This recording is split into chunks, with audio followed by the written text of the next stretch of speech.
En esta presentación vamos a revisar un ejemplo de una viga empotrada en un extremo y con carga puntual en el otro extremo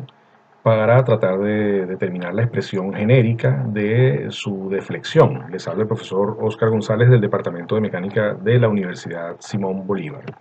Se trata de un caso como el que ilustra la figura, una viga de longitud L empotrada en el extremo izquierdo, con carga puntual P en el extremo derecho. Se desea obtener la expresión genérica de la deflexión en cualquier punto de la viga de longitud L, empotrada en un extremo con carga puntual en el otro extremo, utilizando el método de doble integración.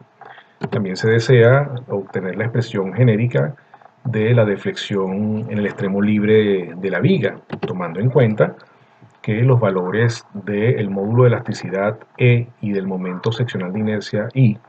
respecto al eje de acción del momento flector son valores constantes. El diagrama de cuerpo libre de este caso es sencillo, es bien conocido. Tenemos la carga P en el extremo, tiene que ser equilibrada con una carga P en el otro extremo y un momento flector que se contraponga a la excentricidad entre esas dos cargas que están actuando ahí para mantener el equilibrio. Entonces el momento flector sería menos P por L, tomando en cuenta como signo la convención establecida en el video que trata sobre la deducción de la expresión genérica. El diagrama de cargas cortantes lo tenemos en esta ilustración. Comienza con la carga P actuando en dirección positiva del sistema de coordenadas y cerrando con el valor de la carga P que está actuando en el extremo. Entonces el diagrama de cargas cortantes es constante desde el origen del sistema de coordenadas, que es el extremo izquierdo de la viga, hasta el extremo derecho donde está aplicada la carga P. El diagrama de momento flector sería el momento que sería menos P por L en el extremo izquierdo, y por tanto al cerrar en el extremo derecho donde ya no existe momento aplicado, entonces se obtiene una representación de este tipo, una línea recta desde el extremo izquierdo en ese valor de menos P por L hasta el extremo derecho con valor del momento igual a 0. Esa expresión de la línea recta que define el comportamiento del momento flector, que es el momento que está actuando en dirección Z, va a tener una expresión que define esa línea recta, que va a ser igual a m en función de la coordenada x, igual a menos p por l más p por x. Eso permite obtener el momento flector en cualquier punto de la viga entre ambos extremos. La expresión del método de doble integración sería esta que ya hemos revisado: el módulo de elasticidad por el momento seccional de inercia respecto al eje de acción del momento flector, que es el eje Z, por la derivada segunda del desplazamiento de la viga en dirección Y respecto a la coordenada X, va a ser igual a el momento en función de la coordenada X. Ese momento en función de la coordenada X es el que tenemos en la expresión que obtuvimos del diagrama de momento flector. Ahí entonces se muestra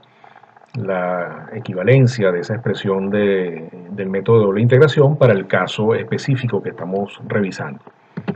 Integrando por primera vez, obtenemos E por I por la pendiente de la curva elástica, que sería la derivada del desplazamiento respecto a X, y eso va a ser igual a menos P por L por X más P por X al cuadrado sobre 2 más la primera constante de integración. Integrando la segunda vez, vamos a obtener la expresión del desplazamiento de la viga en cualquier punto, que sería el módulo de elasticidad por el momento seccional de inercia respecto al eje de acción del momento, multiplicado por el desplazamiento en función de x, y eso va a ser igual a menos p por l por x al cuadrado sobre 2 más p por x al cubo sobre 6 más c sub 1 por x más la segunda constante de integración que estamos denominando c sub 2. Para terminar de resolver de forma genérica este caso, debemos plantear las condiciones que nos permitan determinar las constantes de integración C sub 1 y C sub 2. Las condiciones en este caso son de frontera, están visualizadas en el extremo izquierdo de la viga, que es donde está el vínculo de empotramiento. Para ese punto, que sería x igual 0, el desplazamiento es igual a 0, que es la restricción que está imponiendo el empotramiento, y de la misma manera, para x igual 0, la pendiente de la curva elástica en ese extremo empotrado también es igual a 0. Al sustituir estas condiciones de contorno en la expresión de la integración, de la segunda integración, se obtienen los valores de C sub 1 y C sub 2. Entonces, la expresión definitiva de la ecuación de la curva elástica sería esta misma expresión,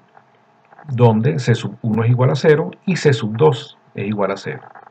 Si queremos determinar el valor de la deflexión en el extremo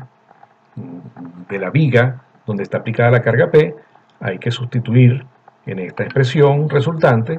el valor de x por L, que sería la coordenada x en el extremo derecho de la viga, y de esa forma se obtiene entonces la deflexión en ese punto donde está aplicada la carga P, que para este caso en específico sería la máxima deflexión que va a experimentar esa viga. Ese valor sería V en la coordenada L igual a menos P por L al cubo entre 3 por E por I. De esta forma se obtiene entonces la expresión final de este caso de estudio, que es un caso sencillo, sirve para ejemplificar la validez y la potencialidad del método de doble integración.